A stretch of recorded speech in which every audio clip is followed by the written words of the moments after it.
The Noah Project. The Noah Project. A way of grasping and coping with the potential tomorrow by decoding and understanding the many signs and messages from yesterday and their meanings for us today. The Noah Project. Looking above the traditional, beneath the accepted, beyond the norm. Prophecy and prediction. How far apart these two words seem today. The one, a harbinger of biblical or mythic doom. The other, as current as today's economic barometers. Yet they both mean virtually the same thing. And it's usually a warning. Do we really listen? Rarely. But what if we had paid attention to the warnings of biologist Rachel Carson about the dangerous use of unrestricted chemicals in our environment? How many listened to visionary Paul Ehrlich and those few others trying to alert us to the potential problems of wildly escalating population growth? Today, the world's population stands at 5.7 billion and growing. And more of its people go to bed hungry and angry every night than not. In 1965, Professor Seymour Melman called the United States a depleted society, a society running out of competitive steam, bankrupting its industry in favor of high-rolling military expenditures and woefully lacking moral direction. Carson, Ehrlich, Melman, just three of the futurists. Another word for prophet, perhaps, who called today's scenario some 30 years ago. Like most prophets, were they without honor in their own land? I'm Joan Miller. I'm Paul Faberson. I'm Diane Harris, and this is November of 1994. For the past 3 years, the Noah Project has paid very specific attention to the word convergence, meaning a coming together. From literally thousands of years ago to today's newspaper, and from every corner of the globe, there are an extraordinary number of prophecies, predictions, and warnings that appear to converge on or about the coming year 2000. Most of us are familiar with the biblical prophecies of Armageddon and a coming apocalypse. Doom and gloom sayers abound, as they always have. Even more so now as we approach the Gregorian year 2000, the second millennium. Many, many times they have been wrong, obviously, but many times they have been right. Frequently, predictors are wrong only insofar as the timing is concerned. In other words, the event did actually occur as foreseen, just sooner or later than predicted. Much of what has been researched, seen, and heard is not capable of being easily dismissed, although there are always those who will and do. This is why we've created the Noah Project, to tell in depth the stories that just aren't. We've crisscrossed this country, interviewing men and women whom we and their respective peers believe to be sincere, thoroughly credible professionals. Our intent is to provide them not a soundbite, but rather an opportunity to be as fully and completely heard as possible. We neither prosecute nor defend. We believe that you are wise enough to judge sincerity and authenticity for yourself. Please understand this. It is not our intention to create either fear or panic.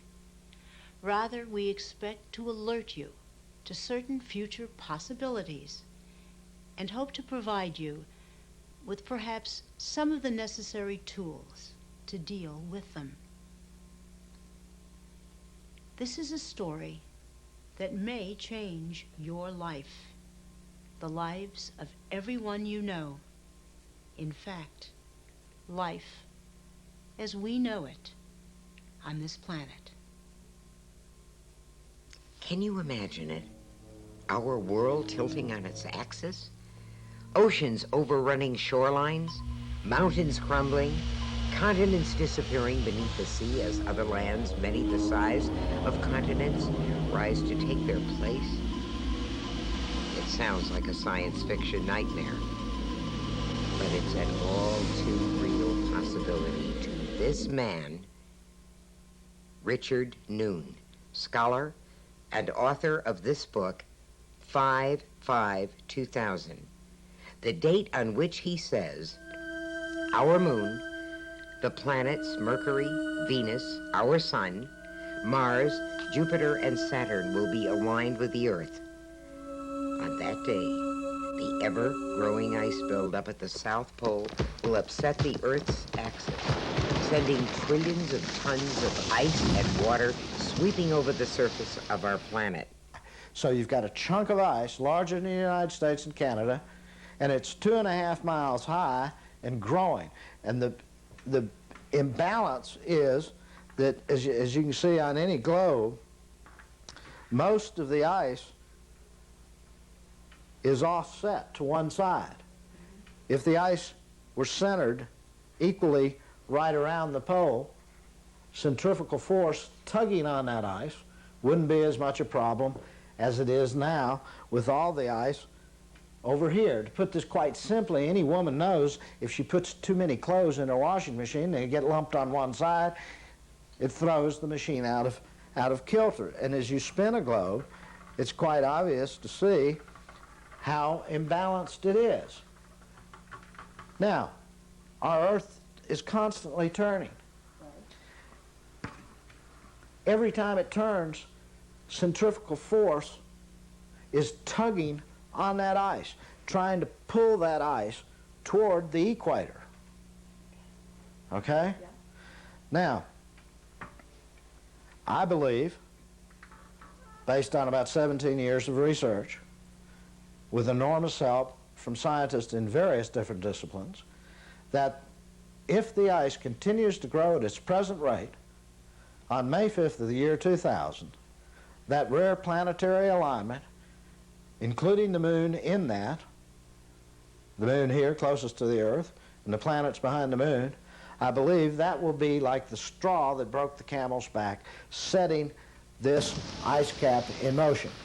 Creating what many are calling a pole shift. Is Richard Noon dreaming? If he is, it's a highly populated nightmare. He's joined by scientists, futurists, shamans, cartologists, visionaries, and psychics. And one such visionary is Richard Kieninger, author of several books, including The Ultimate Frontier, a highly prophetic biography published in 1961.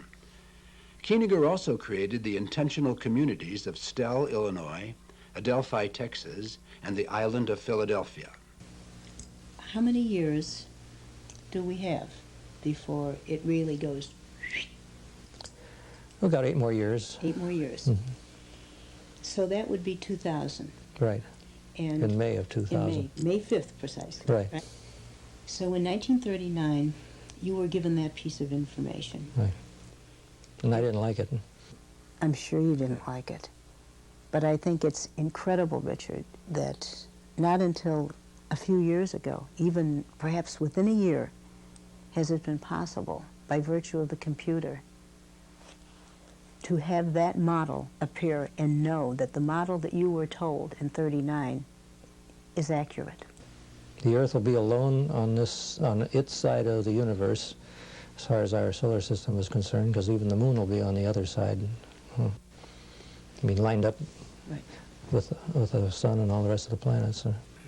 What will, as you see it, or have been instructed, what will signal the real beginning of the shift? It's not going to happen that fast, is it? Yeah, all of a sudden it'll just happen. That's it? Mm-hmm. And the whole thing goes up for grabs everywhere. The whole world is turned upside down. It's a slip of the Earth's crust. I mean, geologists have known about this for a long time. You don't find it in your high school books in geology or anything like that, but in the last 30,000 years, there have been 3 other North Poles. That's in the last 30,000 years. That's, geologically speaking, that's not very long. James Summers, astronomer and director of the Atlanta Planetarium, Atlanta, Georgia. Okay, on May the 5th of the year 2000, a viewer on the Earth, if they could look past the bright light of the sun in the noontime sky, would be able to see the sun, of course, the new moon with its dark side toward us would be in the sky.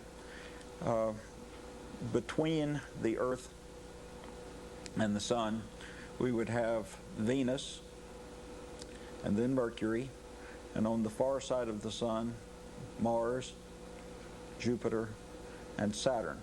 The fact that they are all grouped together in this very small area of the sky as seen from the Earth indicates a basic alignment of all of these objects with the Earth and the sun. I met Richard Noon when he was doing his research for his book, and at the time he came and asked a colleague of mine if there was anything going on in this particular period of time astronomically that might be significant. And Julius Stahl, who was sort of my mentor, determined that there was this alignment of objects in the year 2000. He calculated their positions basically by hand. Computers like this had not been developed some 15, 17 years ago.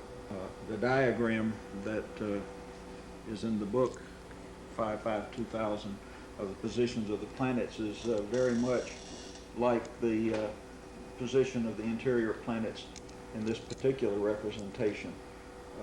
Corresponds almost exactly, well, as accurately as you can just draw them with a pen. Can you describe to us what we're looking at on the screen there?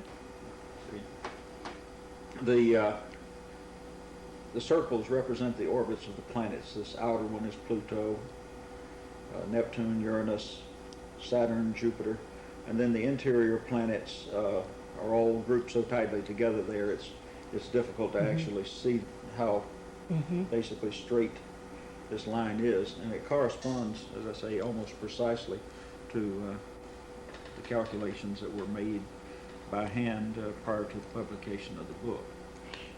What do you think, an alignment of that nature, and certainly including the moon, what kind of an affect might that have on this planet?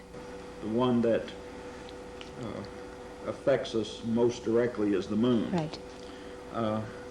The fact that the moon is new and in the sky with the sun means that the combined gravitational attraction of the two is significant. Astronomically speaking, we'd probably say that we wouldn't expect much in the way of an effect, but of course never can say when the moon's involved. The major players in the alignment are Jupiter and Saturn, and they align every 18, 19 years. Getting them in there with Mercury and Venus and Mars complicates it somewhat, so that alignments of this number of planets probably occurs every 400 years or so, although it's not a periodic thing. You've got all of these objects that are moving at their own speeds, and speeds that change depending upon where they are in the orbit, and so it's hard to get them all Right. together, but this is sort of a unique alignment. I don't know, there would have never been one just like this in the past. This hasn't happened for perhaps 6,000 or so years, or could it have happened within this interim period? Well, this particular alignment very likely would never have happened. The statistical probability of getting this number of objects in exactly the same positions, the age of the universe is probably not great enough for this to have happened exactly like this before. So then it is very, very unique. This particular one would be unique enough that if you were to make a record of it, astronomers 100,000 years from now could use this information and come back and identify the date of this particular alignment without any question. Yes, planetary alignments do happen, and many cultures and individuals believe that their occurrence can and does actually influence events here on Earth. But a pole shift? Has that ever happened? Could it ever happen? Well, a lot depends on which side of the geologic fence you happen to be sitting on. The side of uniformitarianism or catastrophism. Adventurer, archaeologist, and author David Childress, who's explored and written about lost cities all over the world. There are two main schools of geology, and these two schools are opposites. The main school of geology that we're mostly taught is a theory of geology known as Uniformitarian geology. The opposite school of geology is a school of geology called cataclysmic or catastrophic geology.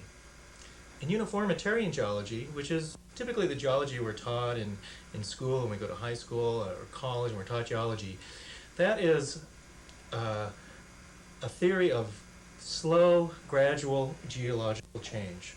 Geological change is uniform in nature, and geological changes happen very slowly over millions of years.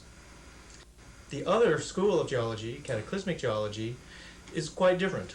In cataclysmic geology, you can have sudden earth changes that happen in a matter of hours rather than millions of years.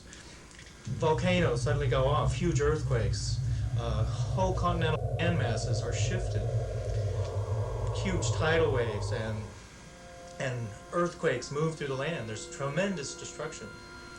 The whole climate can be changed very suddenly. This cataclysmic geology is one that is taught in virtually every ancient legend. The Bible, any stories of the flood and earth changes, and worlds before our own would make total sense within a framework of cataclysmic geology. But this is not the geology that we're taught is true. We're taught that this kind of rapid change doesn't occur, and rather all geological change is slow and uniform, and certainly insurance companies would like to believe that that's the case. But the evidence is really overwhelmingly for the cataclysmic geology, sudden earth changes. Sudden earth changes, say some, but it is the generally reassuring impression of many more scientists that the poles have been in their present locations for probably several millions of years. Yet there is Professor Charles Hapgood, historian, cartographer, and author of maps of the ancient sea kings and the path of the pole. His impressive body of evidence, including radiocarbon datings of climactic events of the last 100,000 years, illustrates the three relative positions of the poles during that period. Historian Immanuel Velikovsky claimed that the Earth experienced both shiftings of its axis and displacement of its crust. He said that the magnetic poles of the Earth became reversed only a few thousand years ago. And numerous Egyptian papyri tell of the Earth turning upside down. The magical papyrus Harris speaks of a cosmic upheaval of fire and water when, quote, the south becomes north and the Earth turns over. All over the world, on every continent, in every country, are silent, inscrutable messages from the past, awaiting only the scholar's kiss to awaken us to their meaning. Unfortunately, most of them are still undeciphered and thus still remain a mystery. It is precisely this element of mystery that makes Richard Noon's ideas and his book 552,000 so compelling. While a surprising number of individuals have and are predicting a polar shift, almost none have been so bold as to predict both the date and the event which would trigger it. Does Richard Noon claim to be a psychic? No. He did his research the old-fashioned way, sifting through clue after clue until, in that ancient, mysterious Great Pyramid at Giza, he may have found a 6,000-year-old telegram addressed to our planet and soon to be opened. This message is in the form of a unique kind of calendar. It appears that measurements of the Great Pyramid have shown a series of breaks and variations built into the twists and turns of its galleries and inner chambers. Some have considered these aberrations to be indicative of events past, present, and future, unbelievable as that may seem. This so-called key to the pyramid was discovered early in our century, and since then, these measurements evidently have predicted critical events which would happen at times that actually did correspond to World War I, the armistice, World War II, the atomic age, and apparently crucial events of the 50s and 70s. The pyramid incorporates a 6,000-year calendar. This is what led me to the planetary alignment. It incorporates within it a calendar which covers 6,000 years, from 4000 BC, 6,000 years ahead into the future. There's a 6,000-year timeline, and if you're going to have something scientific, you have to have a constant. And in this timeline calendar built into the Great Pyramid, each inch is equal to a year. So you have a line of 6,000 inches, 6,000 years, and each inch represents a year. And it begins in 4000 BC and ends May 5th of the year 2000. On May 5th of the year 2000, the structure will be 6,000 years old. So I said, if the calendar ends in 6,000, what happens then? And the astronomer put it in his computer and brought it up and found that on May 5th of the year 2000, all the major planets in our solar system would be in a straight line across space, including the moon. I had found a rare astronomical event that takes place on the exact day this calendar ends. And what could that mean, that alignment? It means that the Earth will be subject to more gravitational pull. Very heavy pull, wouldn't it, with all of those planets? Well, with all the planets behind the moon, and of course the moon controls the ebb and flow of the tide twice in 24 hours. So, yes, it means something, but what does the pull of the planets act on? It acts on the massive accumulation of ice that's now growing silently over the horizon, and that ice is ready, willing, and able to end our civilization as it has ended many other super civilizations in the past. And unless we do something about it, we'll all have our careers terminated or greatly altered in another 8 years. Now, as incredible as that sounds, I was led to this theory by Professor Charles H. Hapgood, who wrote this book here, The Path of the Pole. After 23 years of study, Professor Hapgood found that during an ice age, when one or more of the polar ice caps grows to maturity, the rock holding that ice in place gave way for some reason. He wasn't sure why, but he knew it gave way, and what happened at that time was the Earth would, see, here's, let's do it like this. Here's America. Right. What Professor Hapgood found is when that ice got too heavy, just like the clothes getting lumped together in a washing machine, the Earth would roll over so that the poles then were at the equator, and a new part of the Earth was where the North and South Pole were. So the Earth itself as a whole does not turn over, but the skin of the Earth, the crust of the Earth, moves as a whole, and there is a massive amount of evidence from Siberia, from South America, Canada, that supports this. The brilliant, absolutely brilliant scientist, Professor Charles H. Hapgood, was the one that did the original work on this. And when he had acquired enough evidence to indicate in his mind that the Earth did shift several thousand miles over long periods of time, he went to someone who could give him, an answer as to whether such a thing was possible. He went to a man whose very name is synonymous with intelligence, Albert Einstein. And with Einstein, it was a matter of physics. With Einstein, it was a simple matter.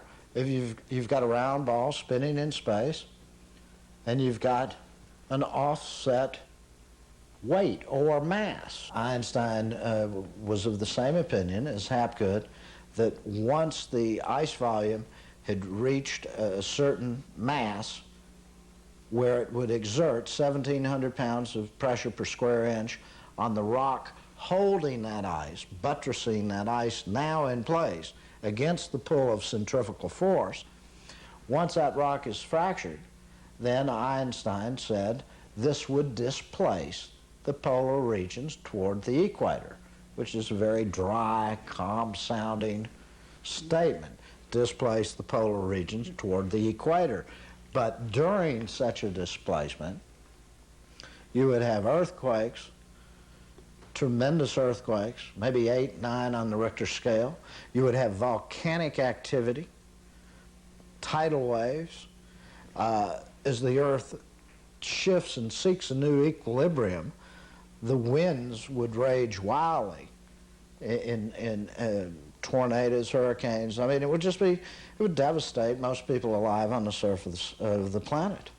Could you, as horrible as this might be, how would you envision, just for example, our own country, the United States? Well, with an Earth movement of that magnitude, most of the cities would be turned into rubble.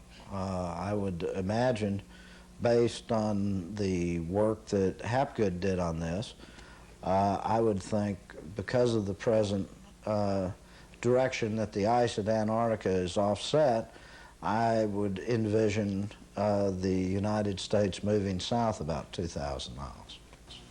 About 2,000 miles. Right. So New York would end up somewhere south of where it is presently. It is certainly conceivable to imagine something cataclysmic happening that has never happened before. All lovers will attest to that. But the case for a polar shift is considerably enhanced by those scientists and psychics who believe this to be a recurring event. Louis Agassiz, father of glacial geology, recognized back in 1840 that distinct ice ages occurred. He proposed that the beginning of an ice age was a global catastrophic event accompanied by a sudden drop in temperature. Alfred Wegener, the undisputed first proponent of modern plate tectonics, evidently believed that the change in the Earth's axis took place quickly, probably fast enough to cause extensive flooding as the oceans inundated equatorial lands.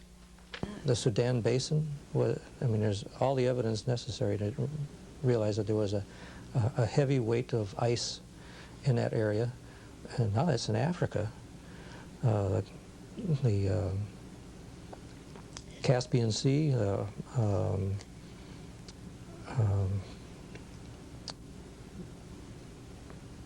trying to think, during the Wisconsin glaciation, which was the most recent one, it was Hudson Bay. I mean, that area is still so depressed from the weight that was on it. It's still rebounding, but that's low enough to have the sea cover that area. So even though there are those who say there must be some other explanation for this, the explanation is that this has happened before. Right, and fairly frequently. And fairly frequently. And yet, we're not taught about this at all. Well, it's terrifying to put kids through stuff like that. Or the fact that there have been other places which have been poles of the Earth, for the accumulation of ice. Obviously, coal in Antarctica indicates that it must have been a lot warmer there at one time, and it doesn't seem too logical that the Earth was so warm that that place was tropical for long periods of time. It slid there somehow or other. But this would be an earthquake that way beyond anything that Richter ever dreamed of in intensity. But it's a pretty bumpy ride as things slide to maybe 1,500 miles to a different position.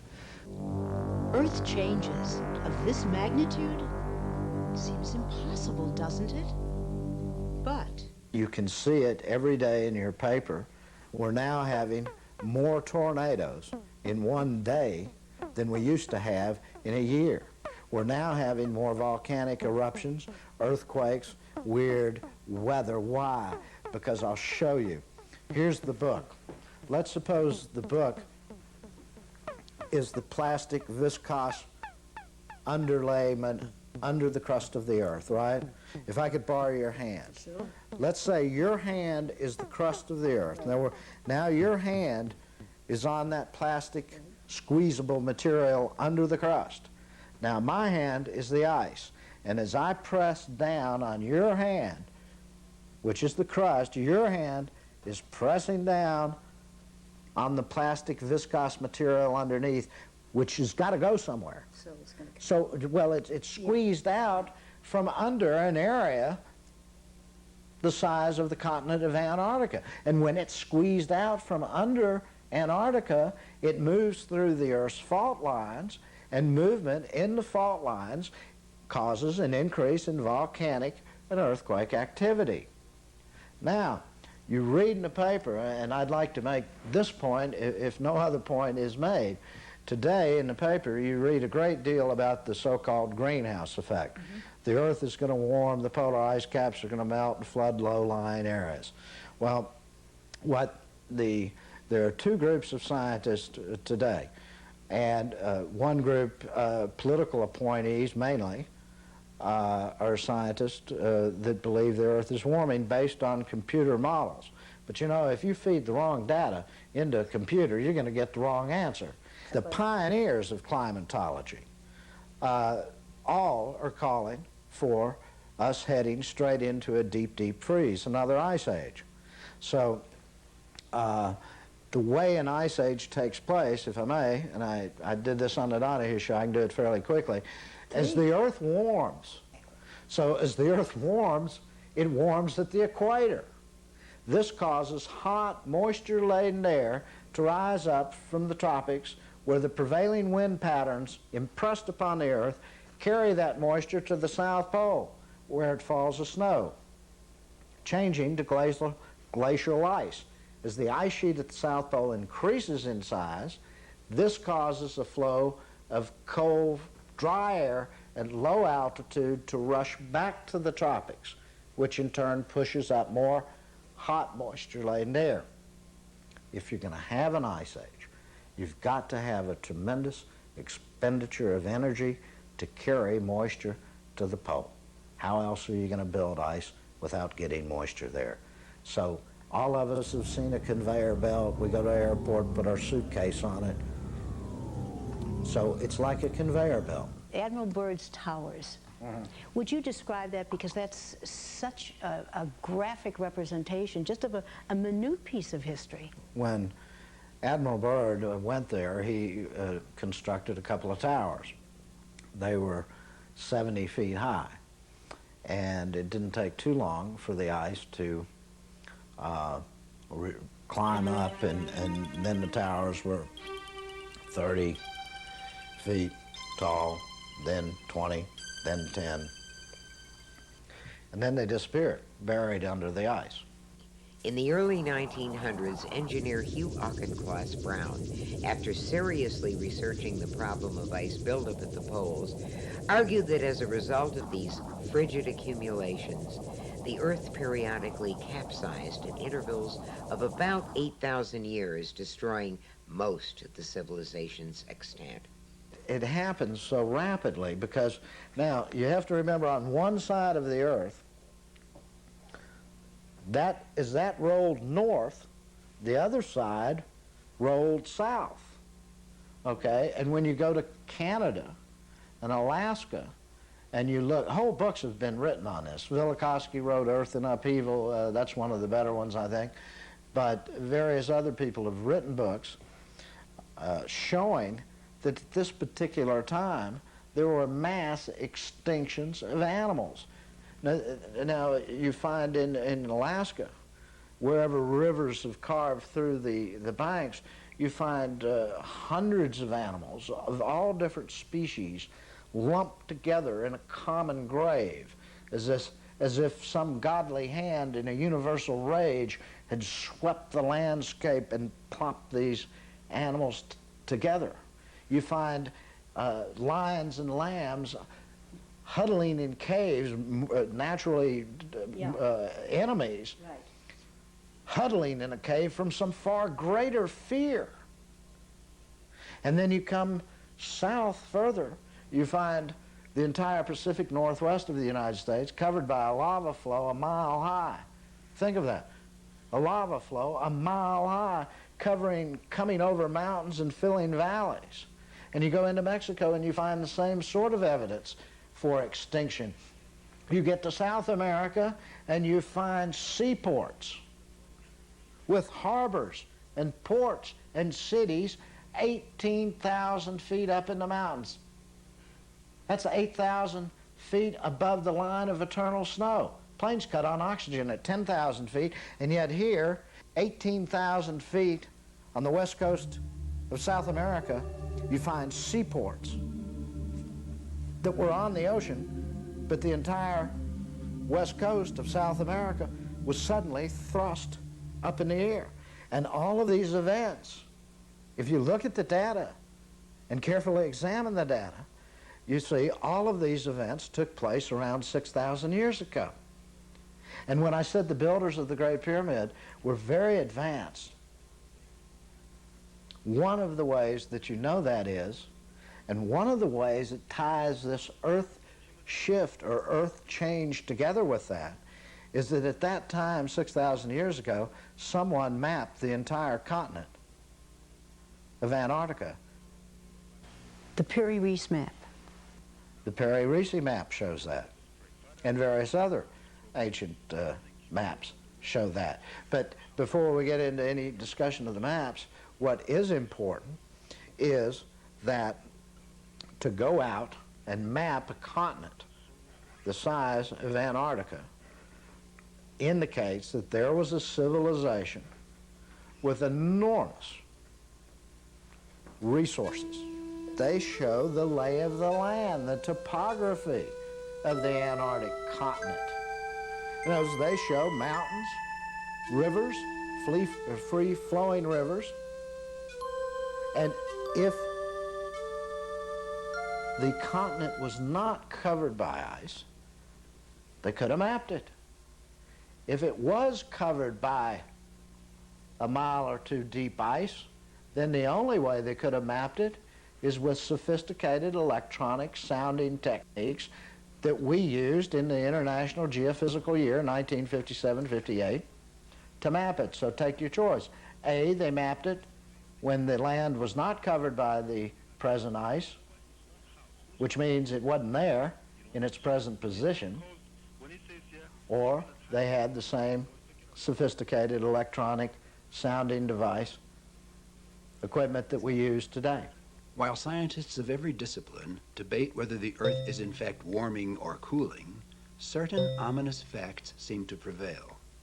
The planet apparently suffers long periods of glaciations, ice ages, punctuated by short bursts of warm-ups, such as the period we're now in, and which many see coming to an end. How soon? Depends on whose theories you happen to buy, the Uniformitarianists or the catastrophists. If it happened before, as so many believe, it can happen again. When you look in history books, you always see the woolly mammoth trudging through the snow of the Ice Age.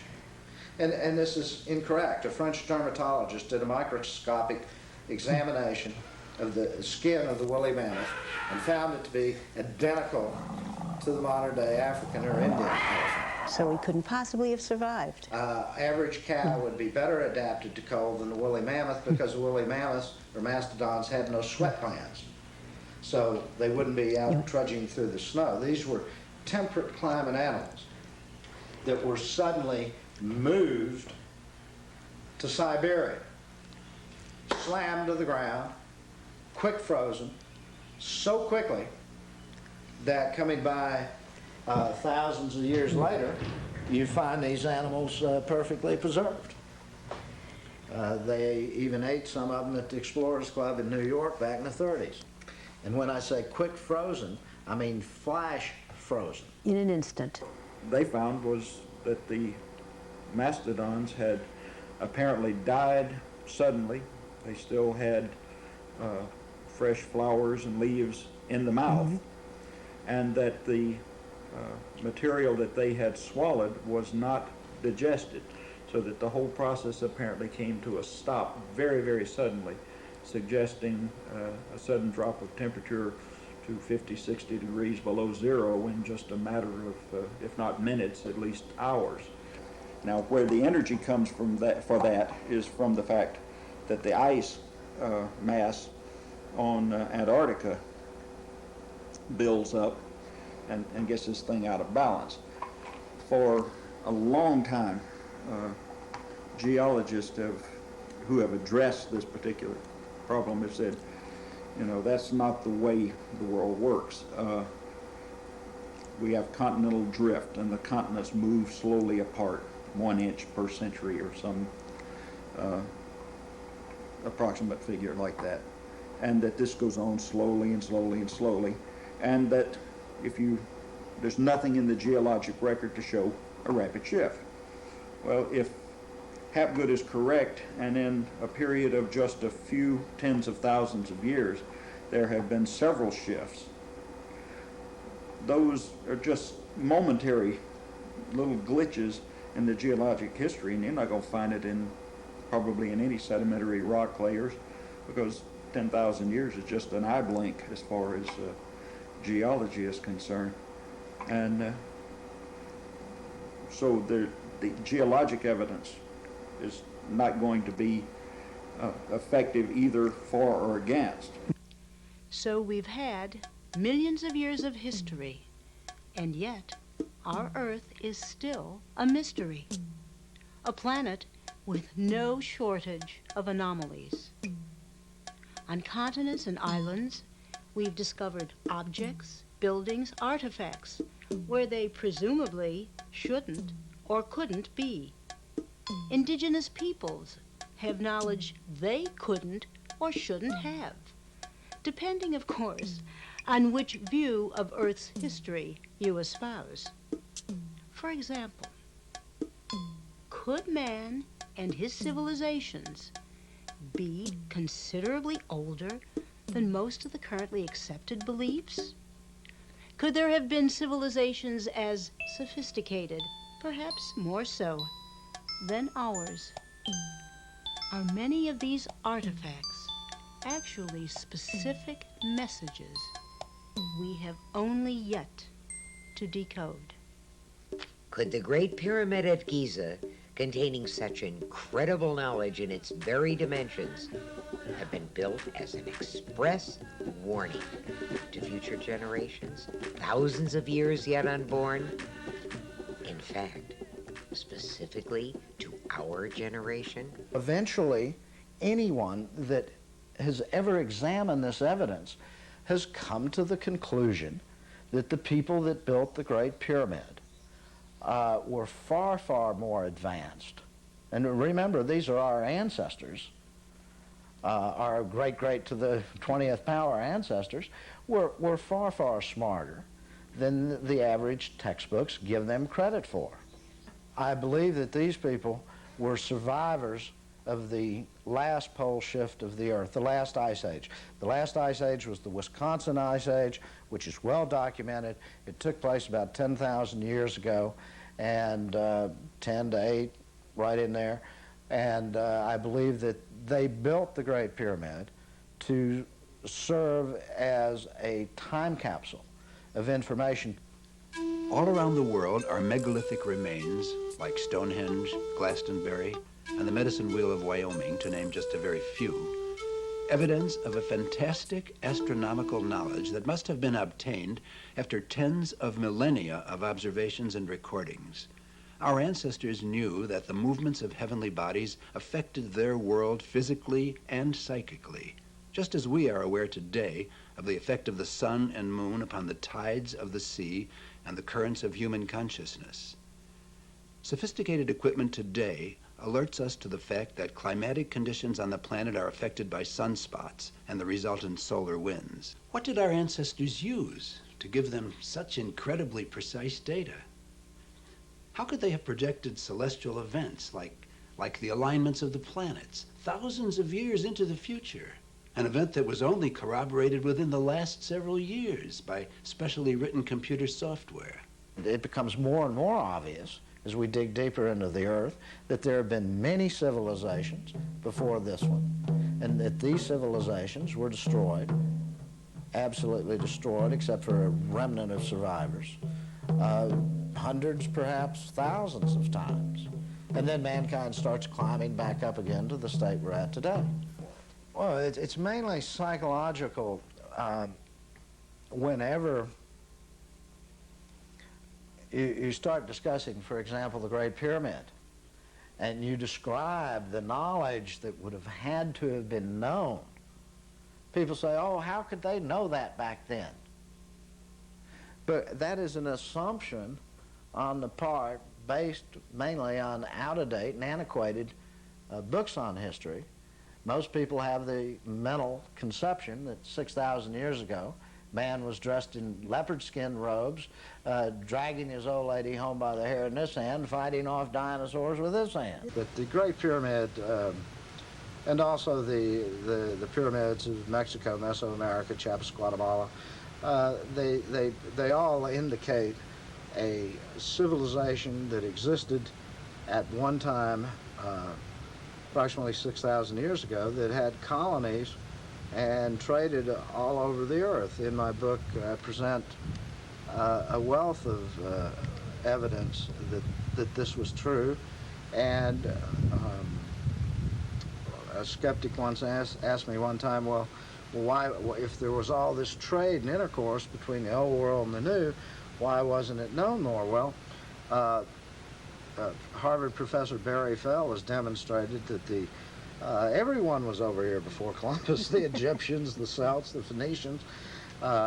Egyptian stele was found in Oklahoma.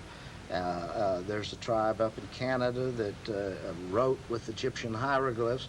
So when Champollion was trying to decipher the Rosetta Stone, had he known about this tribe of Indians up in Canada, he could have taken the Rosetta Stone to them, and they would have read it right off for him and saved him years of grief and aggravation and stress that eventually killed him. At one time, the ancient city of Troy, Homer's Iliad, was thought to be nothing but a legend until an archaeologist went over and dug up the 7 hills of Troy. And we know now that Troy was a real city inhabited by real people.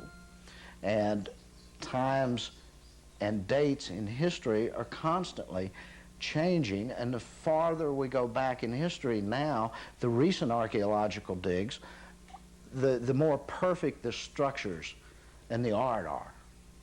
Virtually every aspect of the so-called Tomb of Khufu, the Great Pyramid at Giza, seems open to debate and disagreement, starting with the fact that no mummy or regal artifacts were ever found there.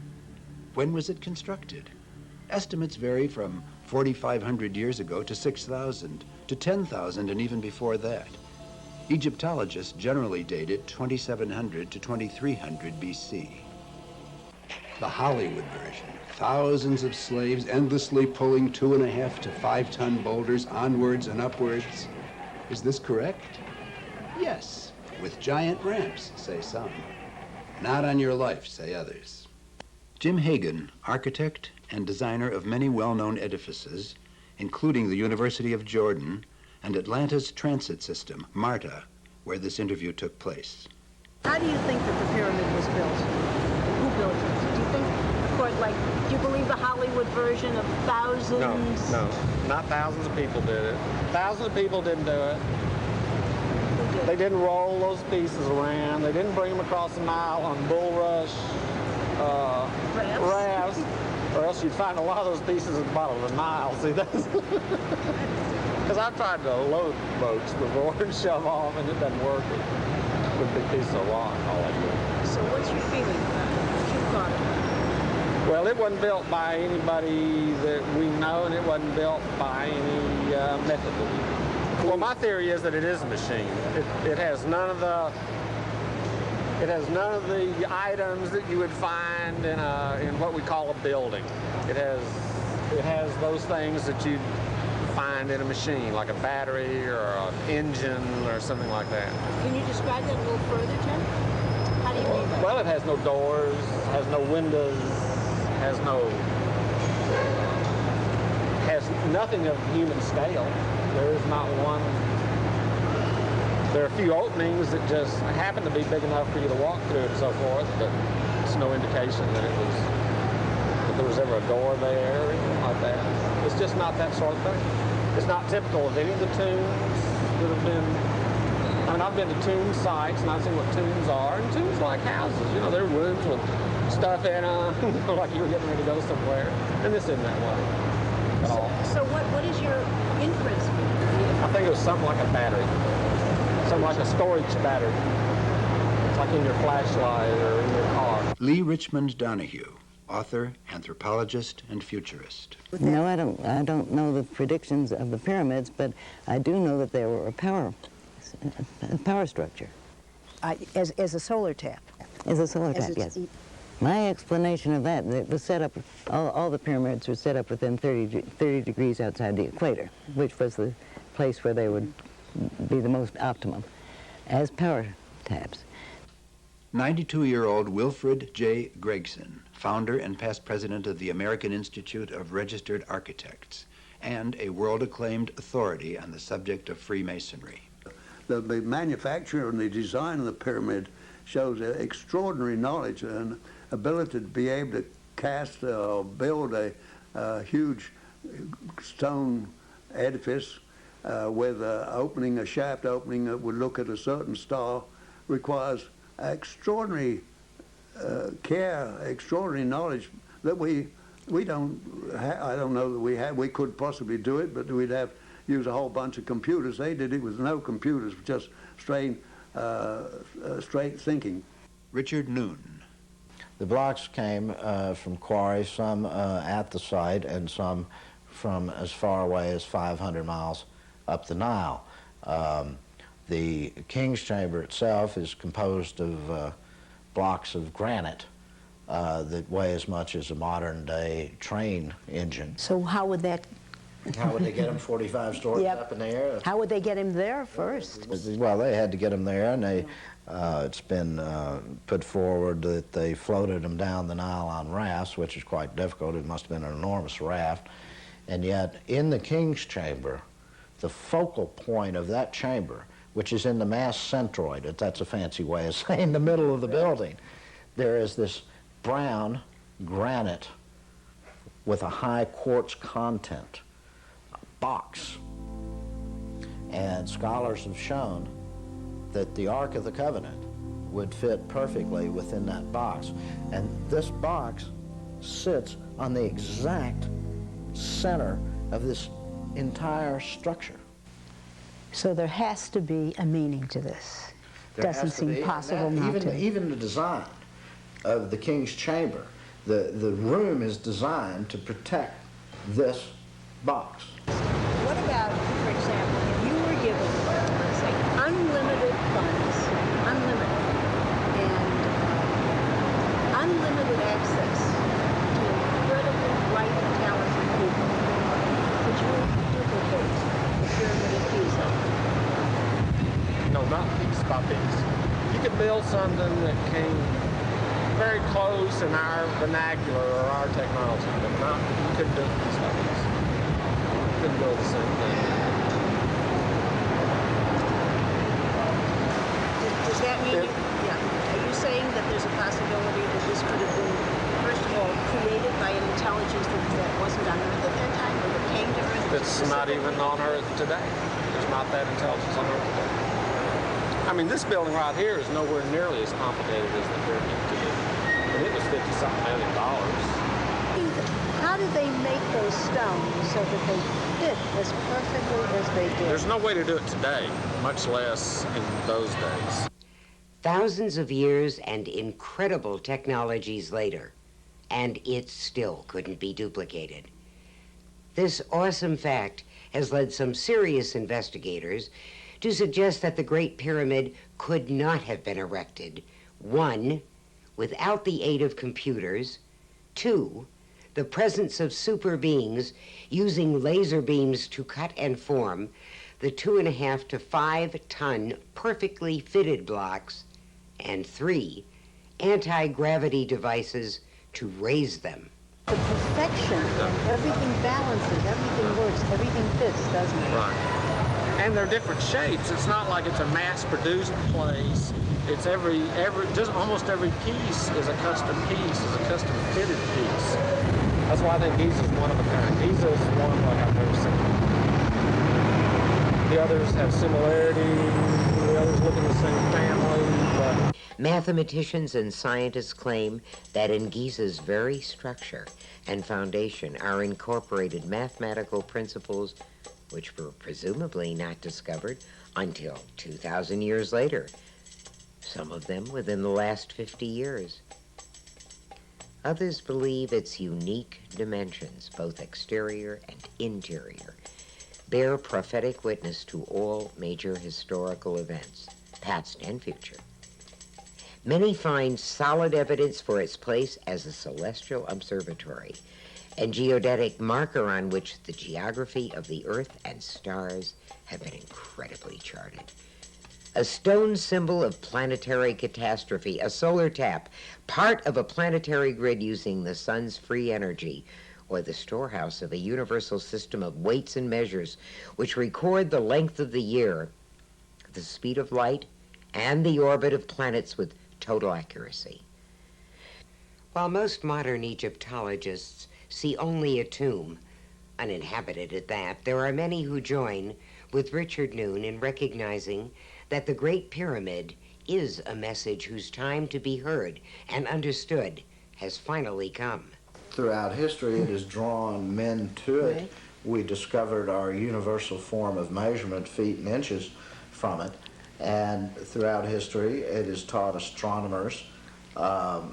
When Greaves studied it and came up with this unit of measurement, feet and inches, Isaac Newton had his theory of gravity, but he couldn't publish it because he didn't have any universal form of measurement.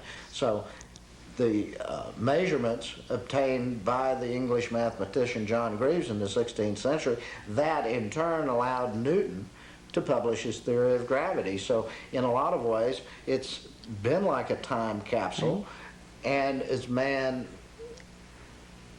obtains and climbs up to the state of knowledge that the builders of this structure had, they have slowly learned many things from this structure. Now, to me, the way my mind works is I thought, well, if there was this very, very advanced civilization having a knowledge of electricity and hydraulics and engineering. How do we know that, Richard, that they had a knowledge of electricity? What do you infer? There, in my book, 5/5/2000, I present some pictures of what are called the Baghdad batteries. These were strange clay objects with copper rods in them, and they were put in a museum and called religious objects. But it wasn't it was after World War II that an engineer for General Electric was visiting, and he found these objects, and he said these are electric cells. And with the addition of fruit juice, I like to joke on it, with the addition of citric acid, these will produce electricity.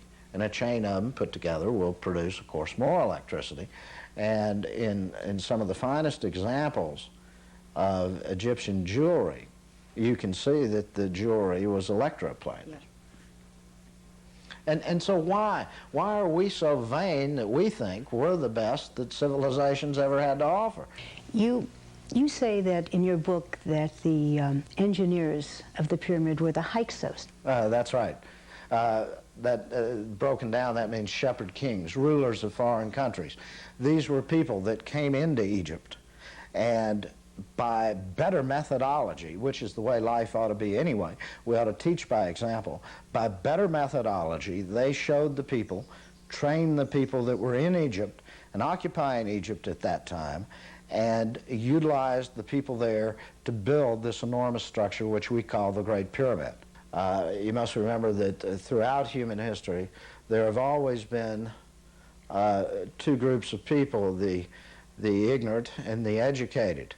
And just as there are today, there are still tribes out in the jungles that are living in very, very primitive conditions, and yet we've walked on the surface of the moon. And that is true, and people forget this, throughout history. There have always been a group of very, very advanced people coexisting with a multitude of people on Earth. Very primitive. We're talking about the Masons. The Secret Society of Freemasons. Are the Freemasons that constructed the pyramid, the progenitors of this I group? would think so, because modern speculative Freemasonry developed out of ancient craft masonry, which was the ancient building guild. Now, in ancient times, the secrets of architecture were kept secret. These were the mystery schools. These were the mystery schools. And the reason they were kept secret is because knowledge was something that protected you from the despot or cruel king or prince or tyrant. So if the ruler wanted his palace and his highways built, then he had to go to this particular group, you see, because they, and they alone, had the knowledge of building techniques of archaeology.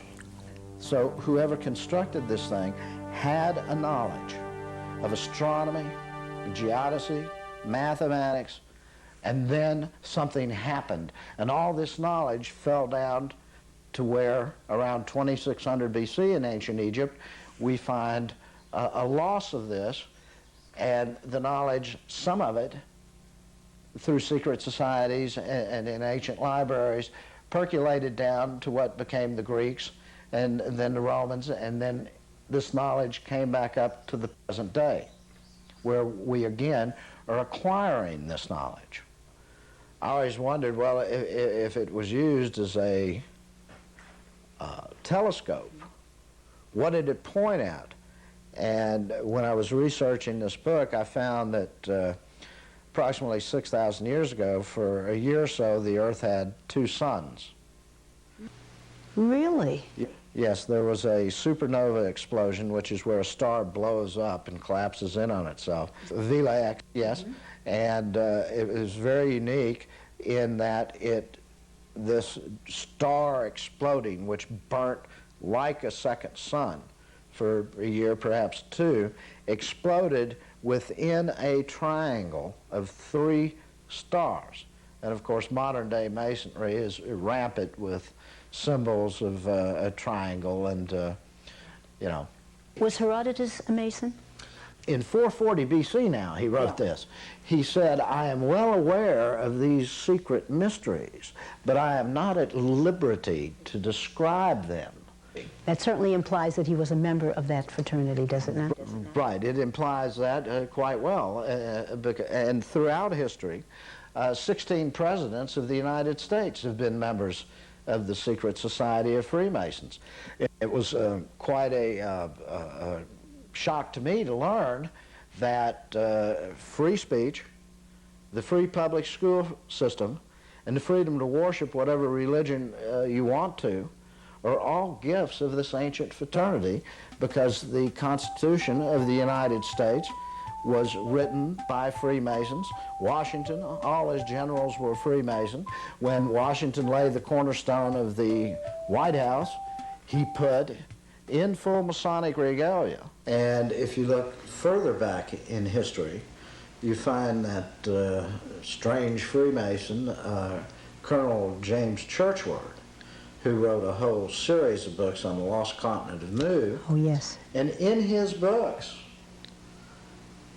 he describes what he calls a magnetic shift of the Earth, and shows the Earth, in essence, rolling over And he wrote those books back in the 18th century. And the continent of Mu that he described was not discovered until about 20 years ago, which, you know, the discovery that there was a continent in the Pacific that sank below the waters. This was discovered by a joint project between American scientists and scientists in Israel. Dr. Amos Noor was, I think, you know, the head of the American team. And they said that the discovery of the Pacific plate makes that area of the world consistent with the rest of the Earth's plates. I kept bumping into the secret society all through history. And to me, it was just incredible that any one group had been around and survived for that long. Wilfred J. Gregson. One thing that always has bothered me, still bothers me, here we have the pyramids that were built to gain certain knowledge. Why has nobody gone into this anymore? Why have they let it drop with the Egyptians? It seems to me that somebody's missing the boat. As scientists, they study everything under the sun, and they've just neglected that. Another thing about it, if a pyramid has 4 lines at 90 degrees, so as a cone built at 90-degree angle, seems to me should have a greater effect even than the pyramids had. Nobody's ever built it. Why not? Why has nobody ever set to work to find out what was it that the Egyptian priests were trying to get when they built the pyramid? There is no doubt in your mind that the Great Pyramid is a metaphysical tool. Or was intended to be that. Well, they intended that. Matter of fact, let's consider the 3 mock-ups, we call them, the little buildings they built. They built one at 90 degrees, the one which they finally destroyed, and one just a little less than 90 degrees, one a little more than 90 degrees, and then they would test to see which one had the greatest effect. It would have a psychic effect, a spiritual effect, electronic effect, not polar electricity, but static electricity. They were anxious to see which had the greatest, and it was based on that they built the actual pyramid itself. They had reason that it should be there, but they wanted to check it to see that it was there.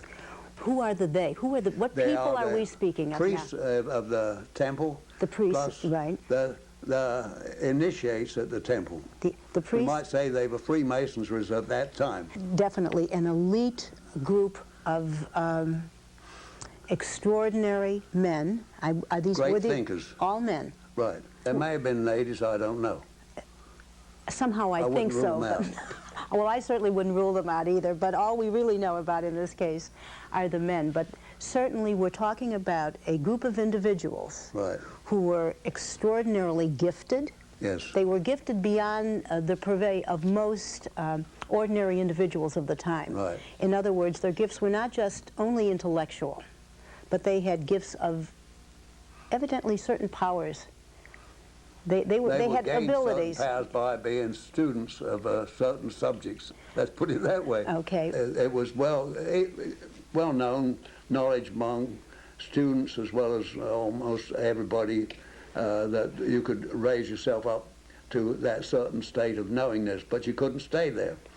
The pyramid was built to try and find out if it was possible to get you to stay at that point, and was fairly successful in as much as the ones I mentioned, Pythagoras, Pliny, Porphyry, Plato, all of them had reached that point. I want to make sure that I understand you correctly. Yes.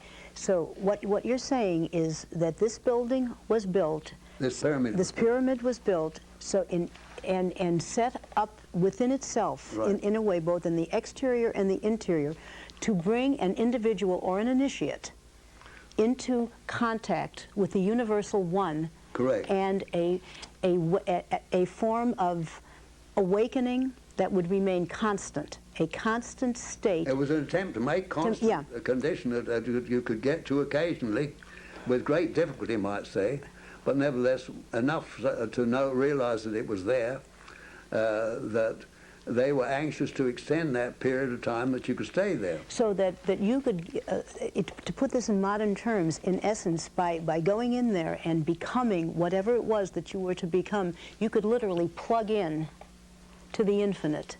Well, I don't, whether you would literally plug into the infinite would plug into you. Architect Jim Hagan. How old is that form, that pyramid form? Do we know? It's the oldest. The oldest. Do you agree? It comes from pouring a sand out of your hand, and whatever that slope is. It's the oldest. Do you agree with Richard that it was built 6,000 plus years ago as No, opposed at to, least. and even perhaps earlier? Perhaps much earlier. There's not one speck of evidence as to the time that it was constructed. Why do you think that so much lore of Egyptologists for so many years pegs that building at 3,000 something and as the tomb of Khufu? Why do they continue to perpetuate what really so many other people feel is a mythology? Just the concept. Information management. Either disinformation or orthodoxy It's a dies Watergate hard. scandal. Yeah. Nilegate scandal. Nilegate scandal. That's wonderful. Richard Noon began researching his book 552,000 in the early 70s. It was first published in 1982. At that time, a majority of scientists called him and his theories loony, wild, and unworthy of serious consideration. Since then, the steady drip, drip, drip of corroborative evidence has caused more than a few to change their minds. The growth of the ice sheet at the pole is virtually unmistakable. And Noon is far from the only one to see ice as the so-called trigger mechanism, nor is he the only one by far to predict a polar shift. From scientists to psychics, the list is both long and varied. Our planet is undergoing cataclysmic changes that have been predicted in the past. Edgar Cayce, perhaps the 20th century's greatest psychic, predicted a series of Earth changes, many of which have occurred, many of which have not. To this question posed during a reading in 1936, question: what great change, or the beginning of what change, if any, is to take place in the Earth in the year 2000 to 2001 AD? Edgar Cayce replied, when there is a shifting of the poles, or a new cycle begins. August 11th, 1936. In 1979, former political columnist turned psychic author Ruth Montgomery wrote of an axial shift that will, according to her guides, occur in the twinkling of an eye as the Earth slurps approximately onto its side. Author and psychic researcher Dolores Cannon, whose 2 volumes, Conversations with Nostradamus, have delivered stunning new insights into the 16th century seer's predictions. All right, this is a map of the United States as it will appear after the pole shifts, after the traumatic shift of the Earth, whenever the polar caps have melted and all of the water has moved down over the United States. Now, when we first began this, we had in the book where different people were shown what the world was going to look like by Nostradamus. As the pole shifts, it's going to shift backward a quarter of a turn. This will create the polar ice caps melting. And when this happens and the water melts down, comes rushing down, the whole plates of the Earth will move. And they will come to a point when they can't move any further. It's like a blockage. Then they will begin to buckle. This is what he said would happen to the center part of the United States. The plates would buckle against each other. The center portion would be forced up as much as 2,000 feet. Therefore, making this portion remaining, because parts of Kansas are very low. And it would put it as high as some of the mountains in Colorado. This is why the normal mechanics, according to the atlases and geography books, they won't hold true. That's what a lot of people want to know, is when this is going to happen. And in the sequel, there was an entire chapter devoted to finding the date of the shift. And we did it by taking one quatrain and peeling it like an onion. It had so many layers of definition to it. And then we give it to 3 different astrologers because it was full of astrological signs. We found the reason why it has never been interpreted before was because of a mistake in the original French translation, that no one has ever interpreted it before to get the astrological signs. So 3 different ones working at it. The date seems to be 2029. Another one came up with a date of 2011 and another one of 2002. But it's a possibility the earlier dates could be events in this third war because it also had something to do with nuclear. But it's definitely after the next century begins. And Nostradamus said, as long as it's happening now, slowly we can adapt to it. And it is happening. The changes in the weather patterns, the volcanic eruptions, they've gone 200 and 600 years and not erupted. And the earthquakes, the intensity of the hurricanes, it's all part of the changing weather patterns due to the shift as it's gradually occurring. As long as it's doing it this way, we can adapt to it, we can deal with it. He says if it happens traumatically, that's where we're in trouble. That's where the tidal waves, the tremendous upheaval happens. And one of the things he wanted us to know that could cause it to happen traumatically would be these nuclear power plants that we have built on top of earthquake zones. If they are triggered, it will create more impetus to cause it to shift more dramatically. That's what he wanted to warn us about. Today, this scenario seen and rendered by Gordon Michael Scallion, the well-documented and highly reputable psychic futurist, comes awesomely close to the visions of the I Am America group, to the prophecies of Sun Bear and Waboon Wind, to the revelations of No Eyes, through the writings of Mary Summer Rain. Ancient Jewish prophets foretold Armageddon. Tibetan Buddhists prophesied the end of Buddhism itself after the 13th Dalai Lama was dethroned. He is. Hindus believe annihilation of the human race comes at the end of the Kali Yuga, a time now coming to a close, and the list goes on. From the Aboriginals, with a history dating back over 40,000 years, to the Mayans, to indigenous peoples all over our planet, to our own Native Americans, the voice of prophecy, though in different languages, appears to sing the same note. These predictions from the past and those being predicted today coincide with awesome similarity. Author and psychic healer Greta Woodrue, who has been shown a scenario almost too terrifying to relate. From 1987 to 1991, Mother Mary spoke to this non-Catholic Texas woman, Annie Kirkwood, a former nurse.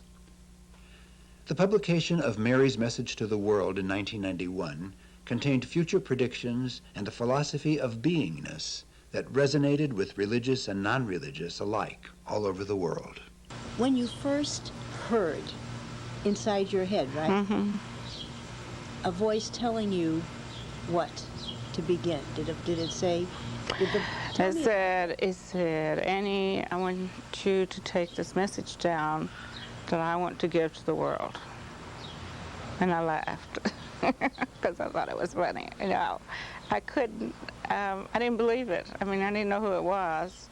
So when I asked her, I said, this was Mary, Mother of Jesus.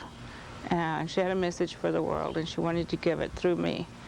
And my first reaction, of course, was, I'm not Catholic.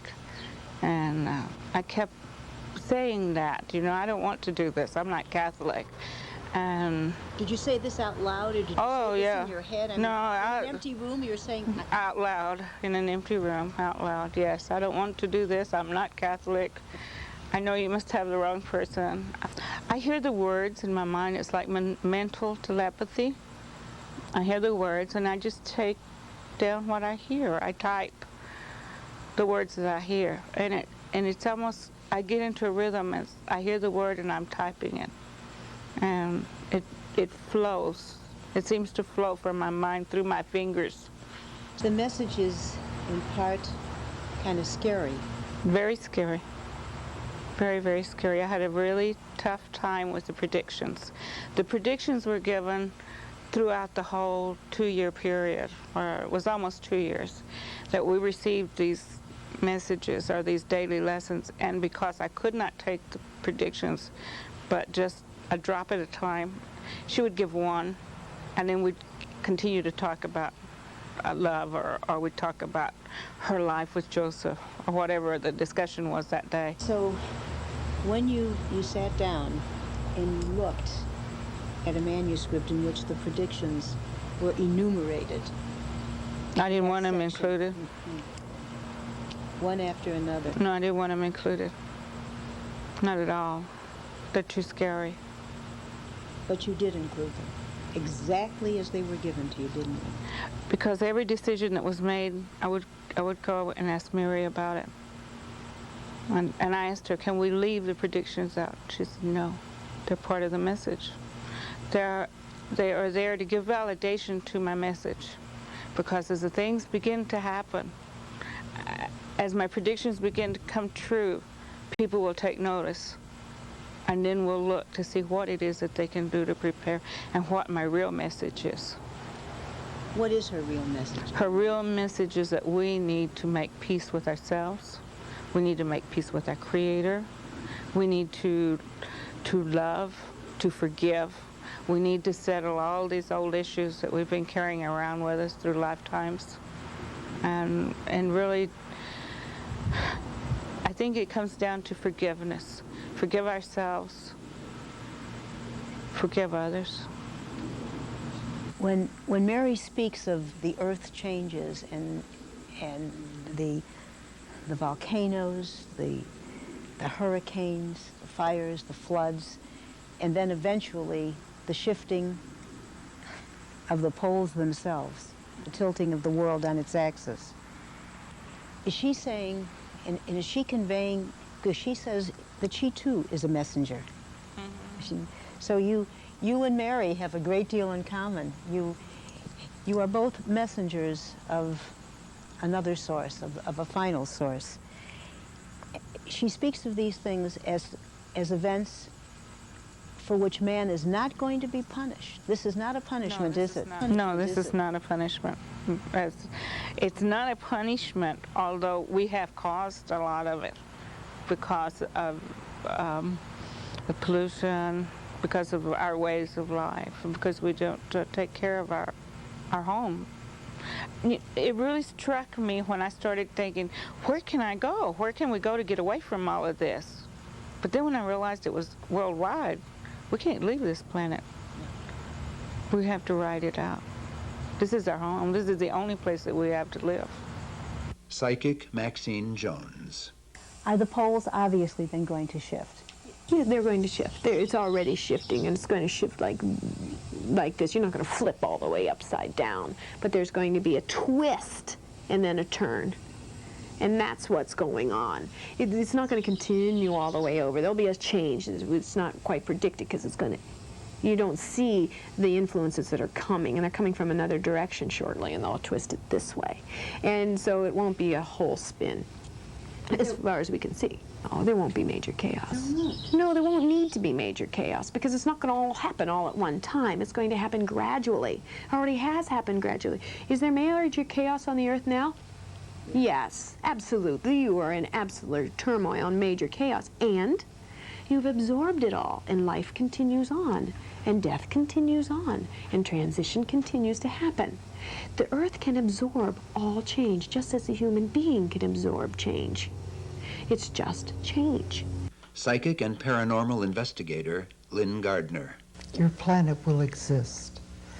Your planet is very much more healthy than many of you recognize. And though its plates, as spoken of by many, are shifting, and there will be certainly that of what you call humans, earthquakes and volcanoes and disruptions to land masses, and that which has been borders before, that will change. This has occurred many times in the history of your planet.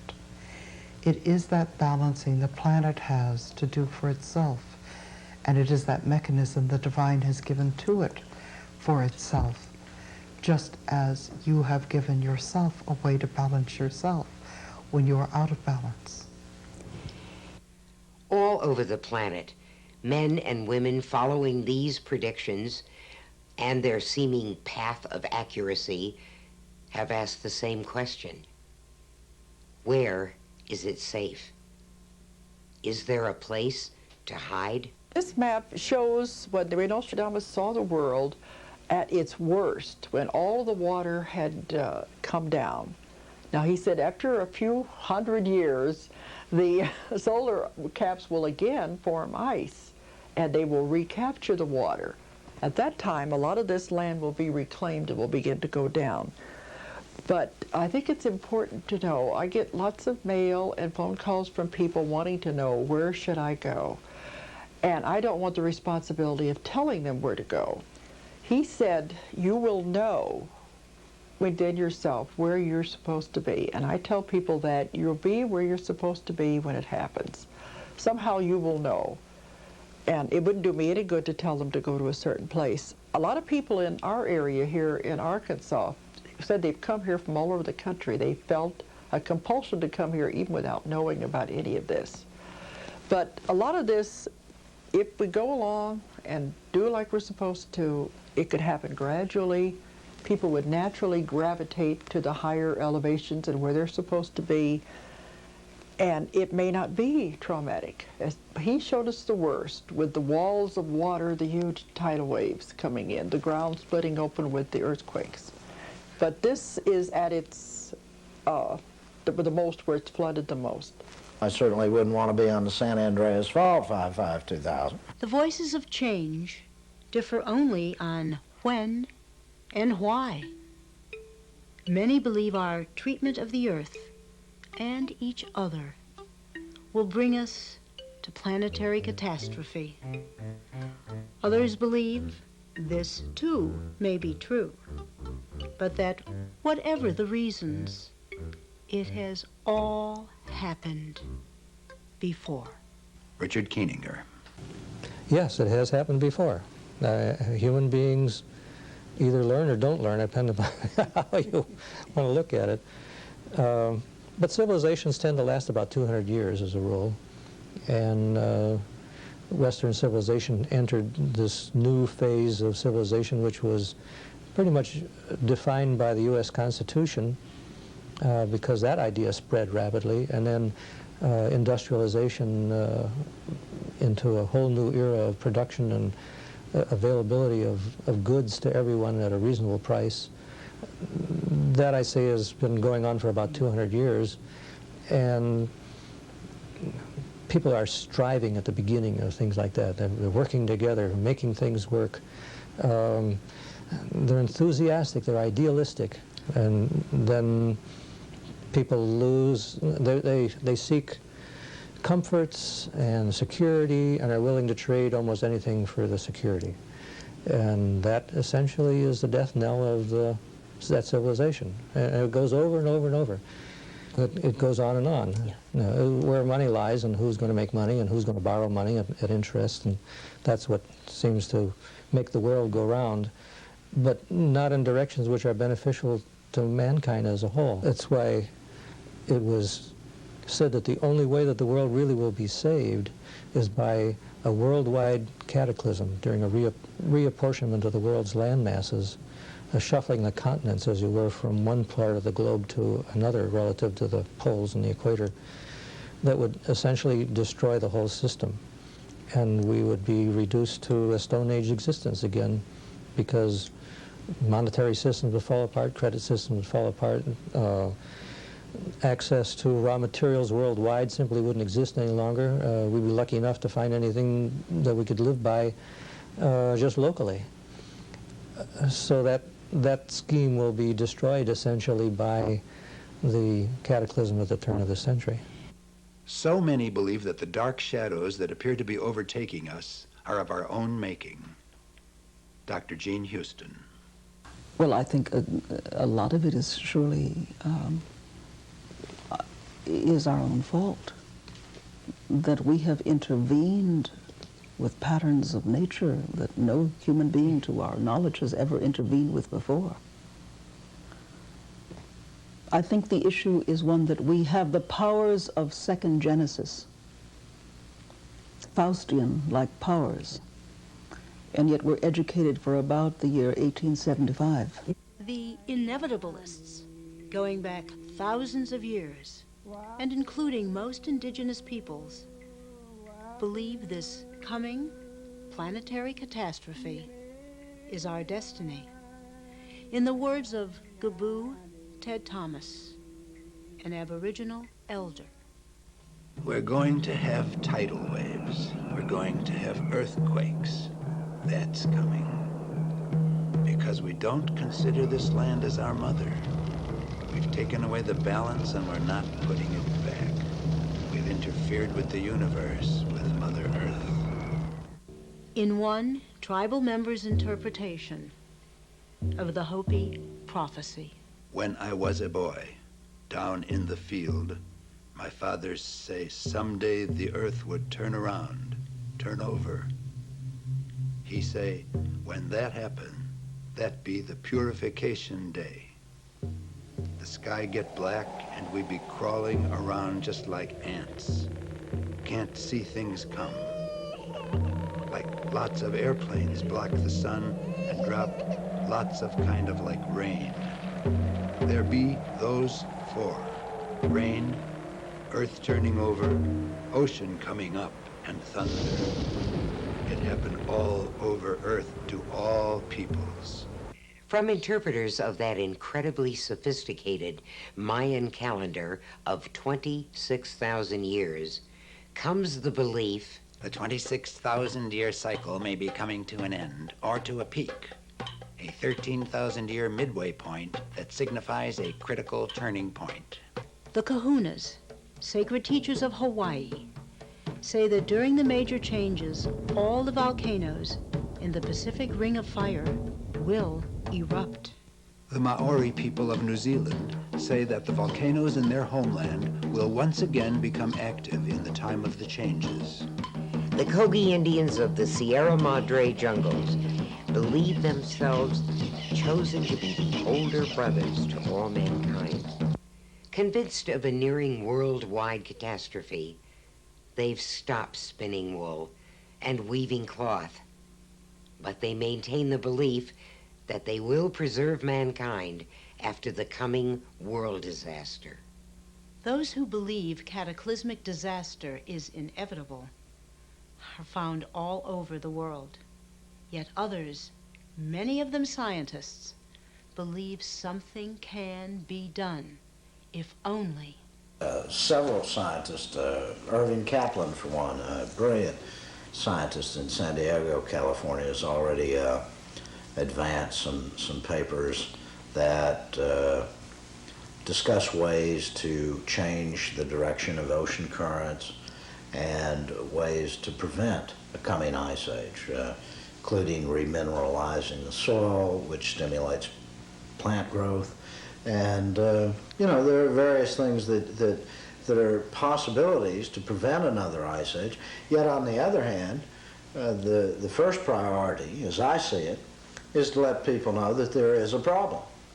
Engineer John Hamaker's book, The Survival of Civilization, published in 1982, offers a brilliantly clear portrayal of the three problems he believes threaten our very existence: carbon dioxide, investment money, and population. Hamaker's concepts of why and how to remineralize the earth in order to stop the impending ice age have finally begun to seep into both the public and scientific consciousness. Is our government listening? There are those who say our thoughts, both negative or positive, can change this planet. Laughable? Witness Hitler. Stalin, Mao, or Freud, Marx, Einstein, just in our own time. For most of us, the ultimate question is, as it has always been, hope and a question of survival. Dr. Jean Houston, internationally known psychologist, scholar, author, philosopher, teacher, and pioneer in the human capacities movement. The messages of ecology, of relationship, of the rise of the spiritual depths, and we are in the last days of an old order. We are in the last days of the Middle Ages, in a sense. And last days, as I say, assert themselves, they assert their authority with a great deal of power and devastation, because it is their last days. Now the point is, can we get past the last days without trashing the new days, you know? And I think these are the very great issues of our time. We are in very tentative, vulnerable times. And we are at the breakdown of virtually everything. Standard brand, cultures, religions, government, ways of being, because we are also in jump time, jump phase time, phase breakout into literally a new order of reality. And I am, as you say, optimistic enough to believe that this new order is coming upon us very, very fast, but with a great deal of acceleration of the breakdown of the old order. It's the first time it has happened globally, as far as we know.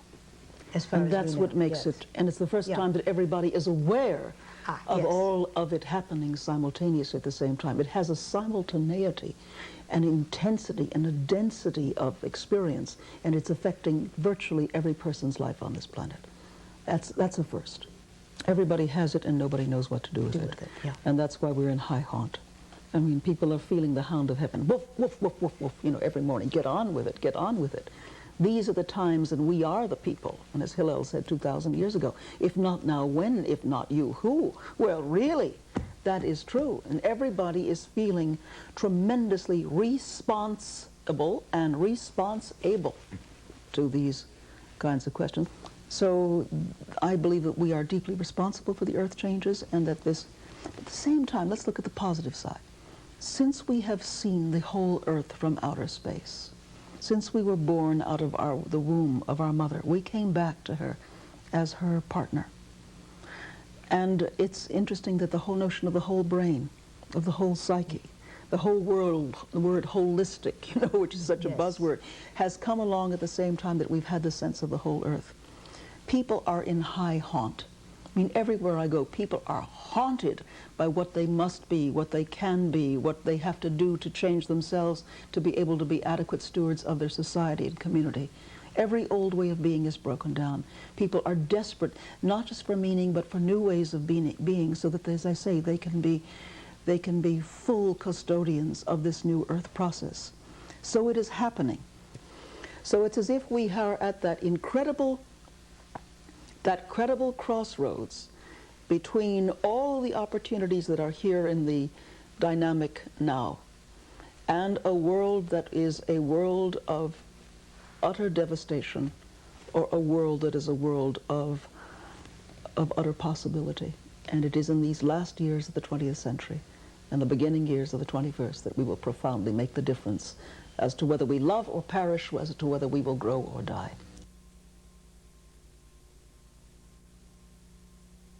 Dr. Gay Gare Luce, spiritual teacher, author, and founder of Nine Gates Mystery Schools. This is a time of major change, and it's happening so fast that I don't think we can begin to comprehend it. Every day now is encompassing the kind of changes that used to take months, if not years. And we need only look at global events. Look at what has happened since the Cold War ended. And we have had to face the enemy within us instead of out there. In addition, the Earth is changing. What we've discovered is that meteorologically, we don't understand weather. We have a very small snapshot of it in time, you know. And there are many predictions about huge earth changes. Undoubtedly they're going to happen, but we don't know where. You know, and many of the predictions and some of their ominousness, I believe, have to do with what's in the collective unconscious rather than what's actually out there. I think there's a new way of living coming about. The breakdown that we feel in our country now is, I think, going to be fairly short-lived. It'll be painful, not as painful as Northern Europe. Economically, I think we're going to come into a time of much greater abundance, but it'll be very different. I think the abundance will be spread through the communities so that there can be much more harmony and much more tolerance for difference, so that people who in fact come from different ethnic backgrounds can maintain some of their culture and their stability while at the same time living next door to people who are really different. We are a part of the solution, and we are part of the creation. It's a holographic universe, and what we think is consequential, and that's, I think, probably at another stage of evolution for all of us. I think as people get older, maybe I'm saying this because I'm noticing this now, as I get older, I notice that I'm more aware of my thoughts and the quality of my thoughts. And I stop myself when I start seeing that I'm thinking something negative, because I understand that there isn't a thought I have that doesn't affect this larger whole that we're living in. And I'll tell you how I know that, because most people say, oh, well, how could you possibly do that? Not only are people telepathic, but they screen it out. Everybody knows what you think. But the fact is that I notice in my life those things that I have thought about a lot, especially in a negative way, have always come to face me again in another form. I have always been confronted with those things again and again until I stopped that thought pattern. And whatever I do, it's like a hall of mirrors. If I look at my life, what I think and do, I've discovered, always comes to face me.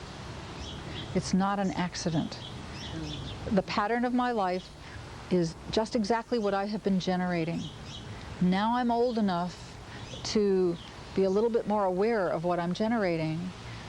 I have no interest in generating something that's negative. So when I catch myself judging something or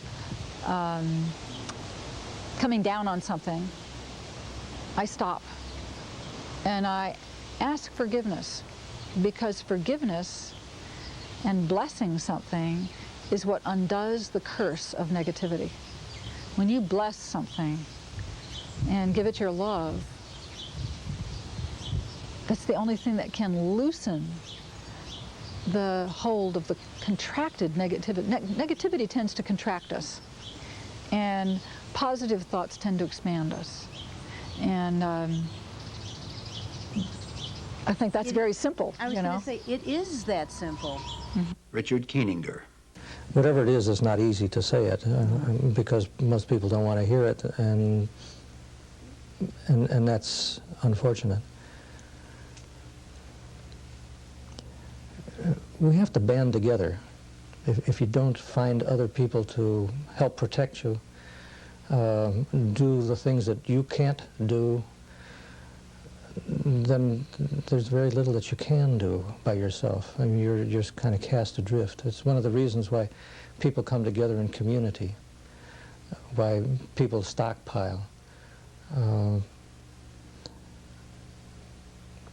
Find one another.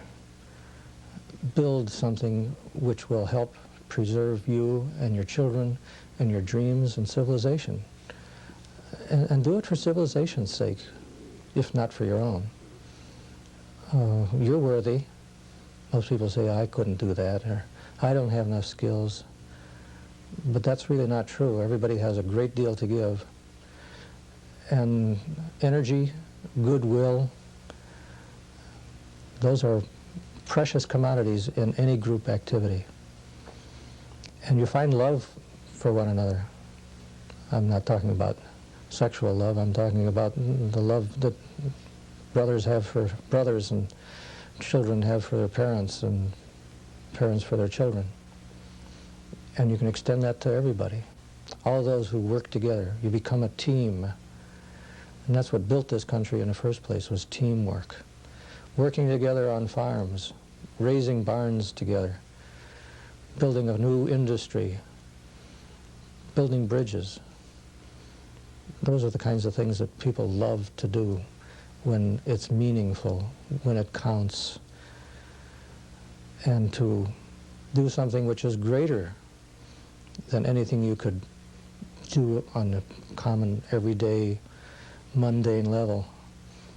Those are the things that dreams are made of. And it's fun. Do it. But you don't have much time to think about it. You have to think very carefully, very quickly, what you're going to do before it's too late to have the wherewithal to do anything. That's what I would say to people. Form the family. Form the family, right. And an extended family. We're all in it together. And that's what we really have to know, isn't that true? Yeah, and it always seems to be disasters which bring people together. But this has to be a pre-disaster bringing together, because you won't have time or the capability when everything comes tumbling down. Thank you. Well, I guess as we heard as children, and now we're going to see as adults, Humpty Dumpty is more than a myth. I think that sometimes we all get so wrapped up in making a living that, like the old saying, you don't take time to smell the roses. But a wonderful thing up here happens. Life is so calm and wonderful and gentle and marvelous, and the ever-changing seasons, spring, summer, winter, fall, that you get a real sense of living life and enjoying it, and yet at the same time, you're eventually you become overwhelmed with the sense of mystery that surrounds us all. And when you develop this sense of mystery and an awareness that we're surrounded by the tiniest speck of dust on the floor is a mystery. And when you realize that you're living in a mystery, then it makes it quite exciting, especially when you've had a lot of these ironclad thoughts that you were brought up with. When you've examined them closely and they shatter into dust and blow away with the breeze because they have no substance to support them, then the more you learn, the more you realize how little you know. And to me, that makes life an even greater mystery and a greater adventure.